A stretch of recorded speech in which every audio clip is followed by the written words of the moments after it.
My secret Santa is an alien from across the street. Greetings. This is the story of how my neighborhood's annual Secret Santa exchange was completely derailed by the new guy who moved in across the street, who also happened to be an alien. Yeah. Welcome to Maple Crest. Chapter 1. The New Neighbor. When Vorlixan 7 moved into Maple Crest, the neighborhood reacted the way it always does when something weird happens, by pretending absolutely nothing weird is happening. I watched from my porch as the moving truck unloaded boxes that floated on their own. Not rolled, not carried, floated, like they were following invisible instructions. Vorlixan stepped out behind them, short, glowing faintly blue, wearing nothing but his alien skin and an oddly unsettling smile. Linda from the HOA marched right over with a welcome basket, and the kind of attitude people use when they're trying not to scream. Welcome to Maple Crest. We're thrilled you're here. Vorlixan bowed. I am pleased to integrate. Integrate, not move in, not settle down. Integrate. The dogs on the street immediately started barking. The kids stopped riding their bikes. Mr. Alvarez pretended to check his mailbox for the third time that morning, and me. I waved. Vorlixan waved back with both hands like he'd practiced the gesture in a mirror and was proud of himself for getting it right. That was the moment I realized two things. One, this winter was going to be different, and two, Maple Crest was absolutely not ready for whatever integrating meant. Chapter 2. Adjustments. A few days after Vorlixan moved in, Maple Crest started noticing changes. Not big changes, not the sky is opening changes. Just the kind of subtle weirdness that makes you question whether you're losing your mind or your neighborhood is. Every morning at exactly 6:14 a.m., Vorlixan walked out onto his lawn, raised both arms toward the sky, and stood perfectly still while humming like a refrigerator with opinions. Mr. Alvarez, who walks his dog at dawn, whispered to me, photosynthesis. Vorlixan later corrected him, atmospheric calibration, which somehow sounded worse. The dogs refused to walk past the house. Kids biked faster when they got near it, and the HOA group chat started using phrases like unusual activity and heightened seasonal energy, which is HOA code for we're panicking but trying to stay polite. Meanwhile, Vorlixan acted like everything was perfectly normal. He waved at joggers. He complimented mailboxes. He stood in his yard taking notes on a floating clipboard that followed him around like a loyal pet. One morning, I stepped outside to get the paper, and Vorlixan called out, "Good morning, Jesse Unit. Your dwelling emits cinnamon." I said, "Someone's baking." They wrote that down like it was classified intel, and that's when I realized something important. Vorlixan wasn't just observing the neighborhood, they were studying it, keeping records. And Maple Crest, with its holiday decorations, passive-aggressive lawn signs, and deep fear of anything unfamiliar, was about to become the most confusing research project in the galaxy. Chapter 3. Secret Santa. About a week after Vorlixan arrived, Linda from the HOA made her big announcement. Everyone, it's time for our annual Secret Santa exchange. People clapped politely. Kids groaned. Someone in the back whispered, "Please not scented candles again." And then Vorlixan raised his hand. "I wish to participate." The room went silent. Linda froze mid-smile, like her brain had just blue-screened. But she recovered, she always recovers, and said, "Wonderful. The more the merrier," which was HOA Code 4. We have lost control of this situation. Later that day, Vorlixan approached me with his floating clipboard. "Jesse Unit, I require clarification. What is a thoughtful gift?" I tried to explain. I really did. "It's something small. Something personal. Something that shows you care. Vorlixan nodded, taking notes like a court stenographer. Understood. A gift that solves a problem. No, I said. Not solves, just acknowledges. He wrote that down too. Acknowledges the problem. That's not. But he was already walking away, muttering, I must identify Jesse Unit's primary problem. I stood there in my driveway, realizing two things. One, Vorlixen had absolutely misunderstood the assignment, and two, whatever he was planning, it was going to be big. Because when an alien decides to be thoughtful, you don't get a mug or a scarf. You get something else. And Maple Crest had no idea what was coming. Chapter 4, Holiday Spirit, Alien Edition. A few days before the Secret Santa exchange, Vorlixan decided to embrace seasonal customs, which is how I ended up walking outside one morning and seeing a naked alien standing in his yard, wearing a Santa hat. Not a normal Santa hat, not a cute, floppy, Target aisle Santa hat. No, this thing was enormous. It looked like Vorlixan had studied pictures of Santa hats, misunderstood scale, and then ordered one designed for a parade float. The pom-pom alone was the size of a volleyball. Vorlixan waved at me, the hat wobbling dangerously. Greetings, Jesse Unit. I am festive. You sure are, he nodded proudly. I have researched your holiday rituals. The hat indicates joy. It does, I said. Usually a smaller version, but yes. Vorlixan made a note on his floating clipboard. Smaller joy. Understood. Meanwhile, the neighbors were losing their minds. Mrs. Pollard peeked through her blinds like she was watching a nature documentary about a creature that might charge at any moment. Jenna filmed from her porch, whispering, "This is going on TikTok." Mr. Alvarez muttered, "That hat is a fire hazard." But Vorlixan didn't notice any of it. He was too busy adjusting the hat every time it slid sideways, which was every 3 seconds.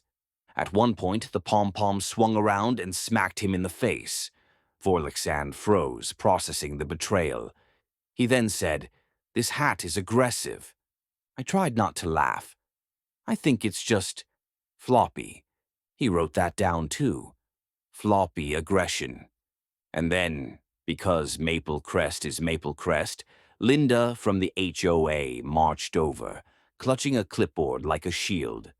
Vorlixan, we love your enthusiasm, but the hat must comply with neighborhood safety guidelines. Vorlixan bowed. I will recalibrate my joy. Linda blinked. Yes, please do. And she walked away, muttering, I need a vacation. Vorlixan turned back to me. Jesse Unit, am I participating correctly? I looked at the giant hat, the glowing skin, the floating clipboard, the neighbors hiding behind curtains. You're doing great, I said. And honestly, he was. Just in a very Vorlixan way. Chapter 5. The gift construction begins. A few days after the Santa hat incident, things on Vorlixan's lawn escalated. It started with a faint hum, then a brighter glow, then a structure that looked suspiciously like a cross between a Christmas tree stand and a small particle accelerator. I was taking out the trash when Vorlixan waved at me, the giant Santa hat now clipped to his head with what looked like industrial clamps. Greetings, Jesse Unit. The gift is progressing. Progressing, I repeated, staring at the glowing contraption. Is that safe? Vorlixan considered this. It is stable. Stable, not safe, just stable. That's when the neighbors started gathering. Mrs. Pollard stood at the edge of her driveway, clutching her gardening gloves like a rosary. Jenna filmed from behind her car, whispering commentary like she was narrating a wildlife documentary. Mr. Alvarez crossed his arms and said, I knew this was coming. I told you all. I said, That alien is building something. And look, something. Meanwhile, Vorlixan was completely unbothered.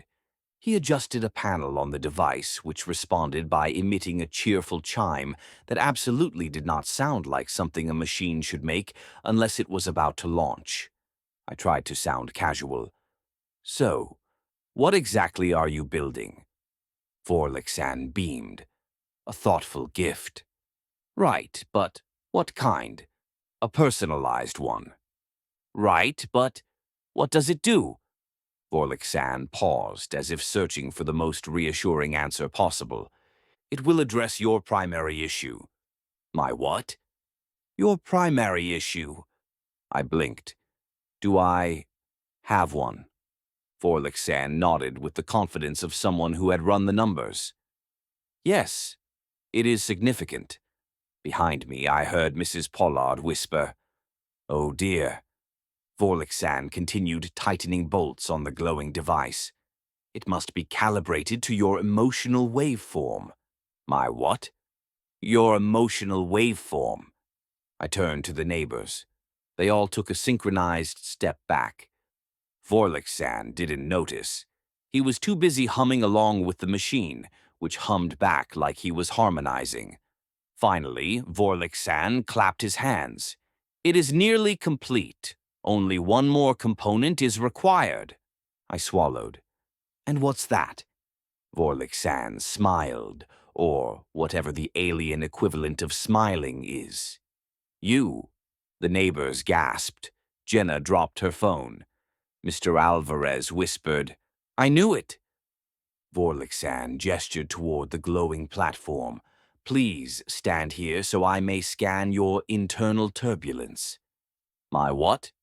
Your internal turbulence. I took a step back. Nope, no scanning today. Vorlixan tilted his head. But the gift must be optimized. It's fine, I said. I'm fine. Everything's fine. Vorlixan made a note on his clipboard. Denial detected. And that's when I realized something important. Whatever Vorlixan was building, whatever he thought my primary issue was, whatever this glowing, humming Santa hat adjacent situation had become, I was absolutely not ready for the final product. And neither was Maple Crest. Chapter 6, The Mixer. The night of the secret Santa mixer arrived, and Maple Crest was vibrating with the kind of nervous energy usually reserved for HOA elections and unexpected power outages. The community center was decorated with paper snowflakes, lukewarm cider, and the faint smell of fear. People kept glancing at the door like they were waiting for a storm to roll in. At 6:02 p.m., the door opened, and in walked Vorlixan, still glowing, still humming, now wearing a normal-sized Santa hat, making him look definitely festive. He was also carrying a massive shimmering box, a box that pulsed, a box that breathed. The room went silent. Linda from the HOA stepped forward with the bravery of someone who had absolutely not signed up for this. Vorlixan, so glad you could join us. Vorlixan bowed. I am festive. He pointed to his new hat. And with reduced joy. People clapped politely, the way you clap when you're trying to convince yourself everything is fine. We started opening gifts, candles, scarves, a mug that said, Live Laugh Latte. Then Linda called my name. Jessie, you're up. I opened my envelope, a coffee shop gift card. Normal, safe, beautiful. I was ready to sit down when Vorlixan stepped forward. Jessie Unit, I have prepared a special gift for you. The box pulsed brighter. The bow fluttered like a heartbeat. Someone in the back whispered, Oh no. Vorlixan placed the box in front of me with reverence, like he was presenting a sacred artifact. Open it, he said. I swallowed. I lifted the lid. A soft gold glow spilled out, warm, alive, and absolutely aware of me. It shifted when I leaned closer. It pulsed when I breathed. The room held its breath. Vorlixen clasped his hands. It recognizes you. Recognizes me? I asked. Yes. It is attuned to your stress patterns, sleep irregularities, and unresolved anxieties. I slammed the lid shut. The glow dimmed. The hum faded. Someone applauded out of pure panic. Vorlixen looked pleased. It will remain dormant until you are ready. I nodded slowly, like someone agreeing to terms and conditions they absolutely did not read. The mixer continued, but nobody was paying attention anymore. Everyone kept glancing at the box. At me. At Vorlixen. And Vorlixen? He just stood there, Santa hat glowing softly, radiating holiday cheer and mild existential optimism. That was the moment I realized whatever was inside that box, whatever Vorlixen thought I needed, whatever primary issue he believed he had solved, this secret Santa was going to be remembered for a very, very long time. Chapter 7. The Fallout. The morning after the secret Santa mixer, Maple Crest woke up like a town recovering from a mild supernatural event. People walked their dogs faster, garage doors opened and closed with unusual urgency, and everyone avoided eye contact with me. I couldn't blame them. I had a glowing, humming, possibly sentient gift box sitting on my kitchen table. At 9:12 a.m., the doorbell rang. I opened it to find Vorlixen standing there, still wearing his Santa hat, now slightly crooked like it had survived a battle. Good morning, Jesse Unit. I have come to ensure your gift is functioning. It's doing something, I said. Vorlixen nodded. Excellent. It is attuning to your emotional waveform. My what? Your internal turbulence. Right, that. Behind me, the box pulsed softly, like it was agreeing. Vorlixen peered past me. It is pleased. I'm not, I muttered. Vorlixen made a note. Resistance detected. Before I could argue, my phone buzzed with a message from Linda. Emergency HO meeting. Community Center now. Which is HOA code for we are losing control and need to pretend we're not. The community center was packed. People whispered in clusters like they were discussing a crime scene. Linda stood at the front, clutching her clipboard like a flotation device. Everyone, she said, we need to address last night's situation.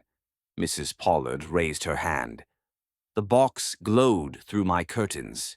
Jenna added, my phone kept vibrating every time I walked past it. Mr. Alvarez said, I told you all. I said, that alien is building something. And look, something. Linda held up her hands. Please, let's remain calm. Then she looked at me. Jesse, would you like to explain? I stood. Every head turned. Vorlixen didn't mean to scare anyone, I said. He was trying to participate. He just misunderstood what Secret Santa is. Mrs. Pollard frowned. Misunderstood how? He thought the gift should solve a problem. What problem? Someone asked. I hesitated. I was not about to announce to the neighborhood that my Secret Santa gift was a glowing alien anxiety detector. It doesn't matter, I said. What matters is that Vorlixen wasn't trying to hurt anyone. Linda nodded vigorously. Exactly, and we should remember he's new here. The room murmured. Jenna crossed her arms. So what do we do now? I shrugged. We move on, and maybe rethink Secret Santa next year. A few people laughed, and the nervous kind. The tension eased, just a little. Linda exhaled like she'd been holding her breath since Thanksgiving. Meeting adjourned. When I got home, the box was still on the kitchen table. Quiet, glowing softly, waiting. I approached it slowly. It pulsed once, a gentle, almost friendly thump. Emily walked in behind me. You don't have to open it. I know. I rested my hand on the lid. The warmth radiated through my palm. Maybe it wasn't dangerous. Maybe it wasn't a threat. Maybe it was just Vorliksan trying to help in the only way they knew how. Across the street, through the window, I saw Vorliksan standing on his porch, watching with hopeful curiosity. I gave a small wave. Vorliksan waved back, the Santa hat sliding sideways again. And for the first time since this whole thing started, I didn't feel afraid. Just seen. By an alien, wearing a Santa hat. Maple Crest was going to be okay. Probably. Chapter 8, A New Normal. Over the next few days, Maple Crest slowly drifted back towards something resembling normal. Not actual normal. That ship had sailed the moment Vorliksen floated his first moving box. But the kind of normal where people pretend everything is fine until it eventually becomes true. The dogs stopped growling at Vorliksan's house. Kids rode their bikes past it again, though a little faster than usual. And the HOA group chat finally shifted from unidentified glowing object to who keeps leaving their trash cans out past Tuesday. Progress. Vorliksan, meanwhile, seemed calmer, still glowing, still humming, still wearing the Santa hat, now with fewer slipping, which I took as a sign of personal growth. Every morning he waved at neighbors with genuine enthusiasm. Some even waved back, cautiously, from a distance. And the box? It sat on my kitchen table like a quiet roommate. No humming, no pulsing, just a soft, steady glow, like it was breathing in its sleep. I didn't open it, but I didn't hide it either.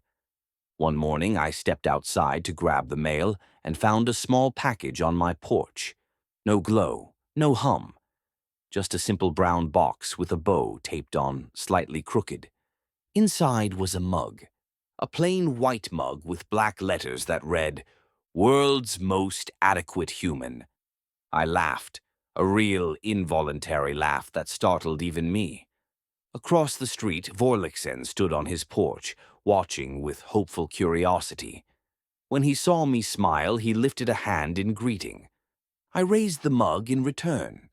The Santa hat slid sideways again. Vorliksan adjusted it with dignity. And in that moment, something shifted.